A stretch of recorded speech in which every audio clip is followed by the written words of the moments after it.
Hello guys, this is Vishal Sharma. Welcome back to the catches group. कैसे हो आप सभी लोग? आई होप आप सभी अच्छे होंगे, अच्छे से पढ़ाई करे होंगे और आपका रिवीजन भी अच्छे से चल रहा होगा। आज जो हम टॉपिक डील करने वाले हैं that is your heat treatment process which will be used for the mainly gears. ठीक है, तो मैं आपको बताने वाला हूं हीट ट्रीटमेंट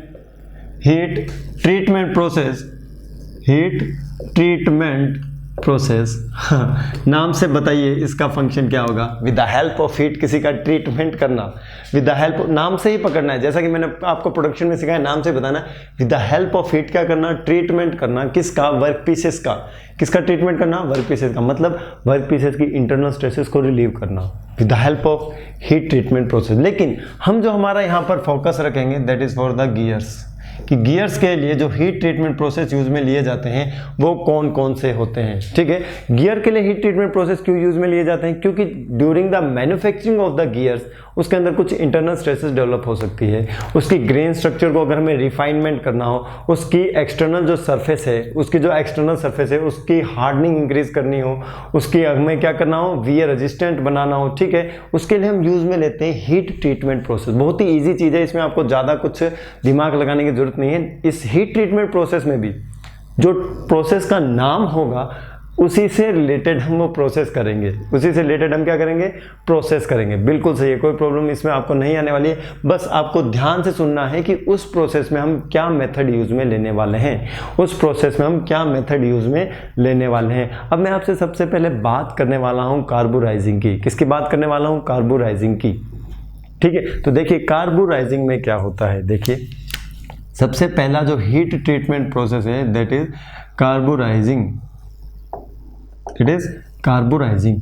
तो सबसे पहला पॉइंट आपको इसमें याद रखना है, it is used for the low carbon steel. तो इसमें आपको एक पॉइंट और याद रखना है, carburizing is also known as a case carburizing. Case carburizing. ठीक है, इससे मेटल से रिलेटेड क्वेश्चन पूछा जा सकता है कि इसका यूज कहाँ होता है। It is use for the low carbon steel. Gear को एक कार्बनियस इन्वायरमेंट में हम रखते हैं, ठीक है, जिसमें कार्बन हो। से फॉर एग्जांपल हम गियर को रखेंगे चारकोल में। किस में रखेंगे? चारकोल में। तो देखो नाम में ही है कार्बोराइजिंग, नाम में ही क्या है? कार्बोराइजिंग। तो हम इसको किस में रखेंगे? कार्बनियस इन्वायरमेंट में रखेंगे। और ये इन्वायरमेंट हम किसकी हेल्प से प्रोवाइड कर रहे हैं? चारकोल की हेल्प से। किसकी हेल्प से?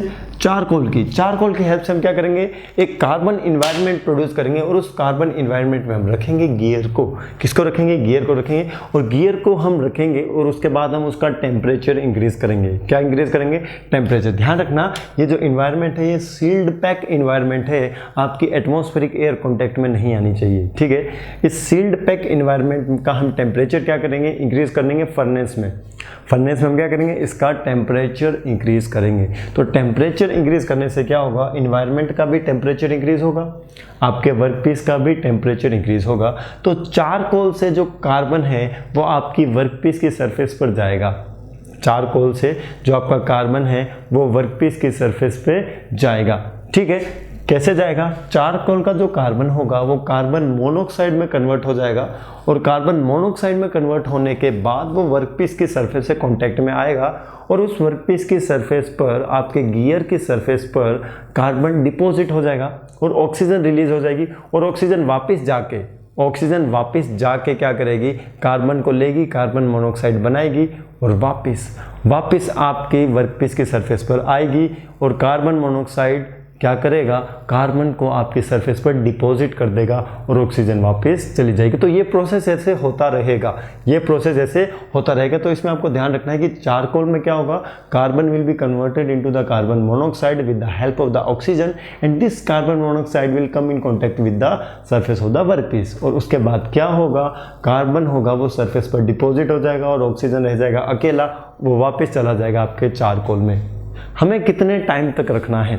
हमें रखना है 4 to 20 आवर्स। कितने टाइम तक रखना है? 4 to 20 आवर्स। इतने आवर्स तक हमें रखना है। मतलब ये बहुत ही स्लो प्रोसेस है। अगर हम बात करते हैं कि यहाँ पर कोई और मेथड भी हम यूज ले सकते हैं चारकोल के अलावा, बिल्कुल। अब चारकोल के अलावा भी कोई दूसरा मेथड यूज में ले सकते हो जो हमारा एम होगा वो एक कार्बन का इन्वायरमेंट प्रोड्यूस करना होगा। तो हम यहाँ पर गैसेस की हेल्प से भी हम क्या कर सकते हैं, एक कार्बन का इन्वायरमेंट बना सकते हैं। ठीक है, हमें बनाना है कार्बोराइजिंग में कार्बन का इन्वायरमेंट, तो जिन गैसेस में कार्बन होता है उनका हमें यूज़ करना है। अब आप बताइए, नेचुरल गैस में कार्बन होता है, बिल्कुल आप उसका यूज़ कर सकते हो। मीथेन में हो सकता है, बिल्कुल मीथेन भी यूज़ कर सकते हो। प्रोपेन हो सकता है, बिल्कुल आप प्रोपेन भी यूज़ में ले सकते हो। तो with the help of the gases हम क्या कर सकते हैं, एक कार्बोनिक इन्वायरमेंट को प्रोड्यूस कर सकते हैं और उसमें हम रख देंगे हमारा वर्क पीस। उसमें हम क्या रख देंगे, हमारा वर्क पीस। सेम हम टेम्परेचर इंक्रीज करेंगे और आपकी सरफेस पर कार्बन डिपॉजिट होगा, और कार्बन डिपॉजिट होने के कारण क्या होगा, जो आपकी सरफेस होगी वो हाई कार्बन स्टील की बन जाएगी, और हाई कार्बन स्टील की बनने से क्या होगा, स्ट्रेंथ और हार्डनेस इंक्रीज हो जाएगी, और वियर रेजिस्टेंट भी क्या होगा, इंक्रीज हो जाएगा। टाइम इसका क्या लग रहा है, इसमें ज़्यादा लग रहा है। तो आपको याद रखना है कि इसमें हम with the help of the charcoal भी कार्बनिक इन्वायरमेंट प्रोड्यूस कर सकते हैं, and with the help of the gases, और कौन कौन सी गैसेज, नेचुरल गैसेज। कौन सी गैसेस, नेचुरल गैसेस, ठीक है, नेचुरल गैस। और कौन सी गैस, मीथेन। और कौन सी गैस, प्रोपेन। इन इन्वायरमेंट का यूज भी हम क्या कर सकते हैं, फॉर द केस कार्बोराइजिंग और कार्बोराइजिंग। और ये ध्यान रखना, it is use for the low carbon steel, जिसमें पहले से कार्बन क्या हो, कम हो।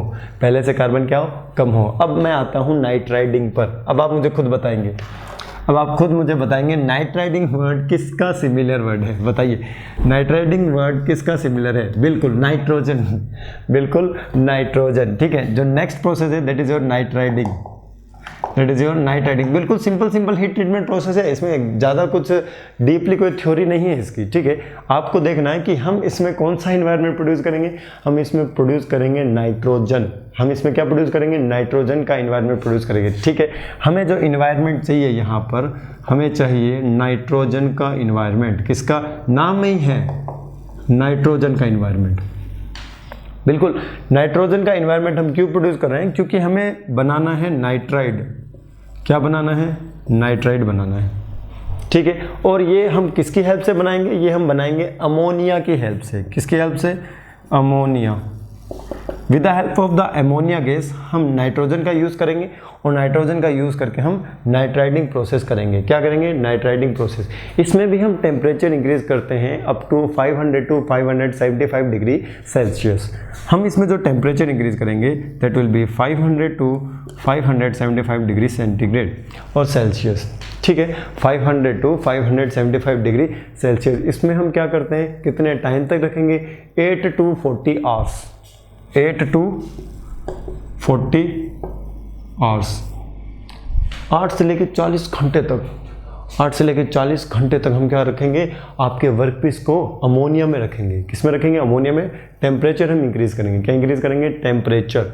किसको इंक्रीज करना है, हमें टेम्परेचर को इंक्रीज करना है। उसके बाद क्या होगा, नाइट्राइड्स फॉर्म होंगे और आपकी क्या होगी, हीट ट्रीटमेंट प्रोसेस अकर होगी। तो नाइट्राइडिंग का क्वेश्चन क्या बन सकता है, नाइट्राइडिंग में हम किसको यूज़ में लेते हैं, अमोनिया को यूज़ में लेते हैं। किसको यूज़ में लेते हैं, अमोनिया को यूज़ में लेते हैं। ये भी किसके लिए होता है, लो कार्बन स्टील के लिए। किसके लिए होता है, लो कार्बन स्टील के लिए। क्लियर है, बिल्कुल क्लियर है। यही चीज़ आपको याद रखनी है, यही चीज़ आपको क्या रखनी है, याद रखनी है। अब हमें ध्यान रखना है कि नाइट्राइडिंग में हम क्वेंचिंग नहीं करेंगे। नाइट्राइडिंग में हम क्या नहीं करेंगे, क्वेंचिंग नहीं करेंगे। क्वेंचिंग मतलब होता है सडन कूलिंग। तो यहाँ पर नो क्वेंचिंग आपको याद रखना है कि यहाँ पर हम क्वेंचिंग नहीं करने वाले हैं, क्वेंचिंग नहीं करने वाले हैं। और क्वेंचिंग मतलब क्या होता है, सडन कूलिंग। और सडन कूलिंग हम नहीं करेंगे, याद रखना, सडन कूलिंग हम नहीं करेंगे। तो कहीं भी आप सडन कूलिंग करते हो तो उससे क्या होता है, सडन कूलिंग करने से जो स्ट्रक्चर होती है वो ब्रिटल स्ट्रक्चर में कन्वर्ट हो जाता है। किस में कन्वर्ट हो जाता है, ब्रिटल स्ट्रक्चर में कन्वर्ट हो जाता है। Sudden cooling in the sense, आपका जो टेम्परेचर था वर्कपीस का, से for example it was the 1000 degree centigrade, और आपने सडनली उसको कूल किया और रूम टेम्परेचर पे लिया, मतलब एकदम चिल्ड वाटर में उसको डाल दिया। तो जैसे आप उसको चिल्ड वाटर में डालोगे उसे हम कहेंगे क्विंचिंग, और वो क्विंचिंग मीडियम क्या है, वाटर। आप ऑयल में भी डाल सकते हो। आपने गरम गरम वर्कपीस को लिया, हॉट वर्कपीस को जिसका टेम्परेचर बहुत ज़्यादा था, और आपने उसको ऑयल में डाल दिया।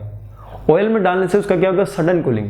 सर ये समझ नहीं आ रहा सडन कूलिंग। एक बात सुनिए, एक कोई मान लो ये वर्कपीस है, या आपका एयर में कूल हो रहा है, या आपका एयर में कूल हो रहा है, और इसी वर्कपीस को मैं वाटर में डाल के ठंडा करूँ तो जल्दी किस में ठंडा होगा, वाटर में ही ठंडा होगा। एक और बात बताइए, ये वर्कपीस आपका फर्नेस में ही ठंडा हो रहा है, फर्नेस में ही ठंडा हो रहा है, तो उसमें तो और ज़्यादा टाइम लगेगा। तो फर्नेस में ज़्यादा टाइम लगता है, एयर में थोड़ा कम लगता है, वाटर या ऑयल में बहुत कम लगता है। वाटर और ऑयल में अगर बहुत कम लग रहा है तो कूलिंग रेट फास्ट होगी, और कूलिंग रेट फास्ट होने के हम क्या कहते हैं, सडन कूलिंग। और सडन कूलिंग करने से क्या होगा, सडन कूलिंग करने से आपका जो वर्कपीस होगा उसकी जो स्ट्रक्चर होगी वो ब्रिटल स्ट्रक्चर में कन्वर्ट हो जाएगी। किस स्ट्रक्चर में कन्वर्ट हो जाएगी, ब्रिटल स्ट्रक्चर में कन्वर्ट हो जाएगी। अब मैं आपसे क्वेश्चन पूछता हूँ, ब्रिटल स्ट्रक्चर की गेन स्ट्रक्चर फाइन होती है या कोर्स, इसको सोचिए और आंसर देना, ठीक है। Now come to the next heat treatment process. Heat treatment process में अभी आपने 2 पढ़ लिए हैं, ठीक है। अब मैं आपको नेक्स्ट हीट ट्रीटमेंट प्रोसेस बताने वाला हूं, that is your cyaniding, that is your cyaniding, ठीक है। साइनाइडिंग, इसमें हम क्या करते हैं, इसमें हम एक बाथ प्रोड्यूस करते हैं, बाथ को बनाते हैं, और उस बाथ में हम वर्कपीस को डालेंगे। एक कंटेनर में हम क्या करेंगे, एक बाथ बनाएंगे और उसमें हम वर्कपीस को डालेंगे। वो बात किसका होता है, वो होता है पोटेशियम साइनाइड या फिर सोडियम साइनाइड का। किसका, पोटेशियम साइनाइड या फिर सोडियम साइनाइड का। वो बात किसका होता है, बात की बात अगर मैं बात करता हूँ, पोटेशियम साइनाइड, ये याद रखना है, पोटेशियम साइनाइड और सोडियम साइनाइड का, सोडियम साइनाइड का। इस बात में हम क्या करते हैं, वर्कपीस को डालते हैं, और इस बात का जो टेम्परेचर होता है ये ज़्यादा होता है, that will B 752 850 degree centigrade, 752 850 degree Celsius, इतना ज़्यादा टेम्परेचर होता है। इसमें आप वर्कपीस को डाल देते हो, इसमें आप वर्कपीस को क्या कर देते हो, डाल देते हो। और यहाँ पर वर्कपीस को डालने के बाद, आप क्या करोगे, इसका क्विंचिंग करोगे। पिछले वाले में क्विंचिंग नहीं कर रहे थे, इसमें आप क्या करोगे, वर्कपीस को इस बात में डालोगे, कुछ टाइम के लिए रखोगे, और उसके बाद उसको कूल करोगे वर्कपीस को। किसको कूल करोगे, वर्कपीस को कूल करोगे। कैसे कूल करेंगे, with the help of the quenching, with the help of the quenching. और क्विंचिंग करने से हार्डनेस इंक्रीज हो जाती है। क्या इंक्रीज हो जाती है, हार्डनेस इंक्रीज हो जाती है। और क्विंचिंग मीडियम क्या लेंगे, वाटर लेंगे या फिर ऑयल लेंगे। क्विंचिंग मीडियम क्या क्या ले सकते हैं, या तो हम ले सकते हैं वाटर ले सकते हैं, या फिर हम क्या ले सकते हैं, ऑयल ले सकते हैं। तो इन दोनों में से किसी भी मीडियम में आप वर्कपीस की क्या करोगे, क्विंचिंग कर दोगे। याद क्या रखना है, देखिए याद आपको रखना है potassium cyanide, sodium cyanide, potassium cyanide, sodium cyanide, और आपका quenching medium, that is the water and oil, that is the water and the oil. अब मुझे एक बात बताइए, अगर इसकी क्विंचिंग होगी, तो क्या ये कार्बोराइजिंग से फास्ट नहीं होगा, बिल्कुल ये क्या होगा, फास्ट होगा, क्योंकि इसमें जो कूलिंग हो रही है वो बहुत फास्ट रेट पर हो रही है। जो कूलिंग हो रही है यहाँ पर वो बहुत ही फास्ट रेट पर हो रही है। तो ये चीज़ आपको इस प्रोसेस के बारे में याद रखनी है, साइनाइडिंग के बारे में, ठीक है। इसमें क्या होता है, पोटेशियम साइनाइड और सोडियम साइनाइड, बिल्कुल सही है। यहाँ तक आपको ये चीज़ें याद रखनी है। उसके बाद मैं आ रहा हूँ फ्लेम हार्डनिंग पर।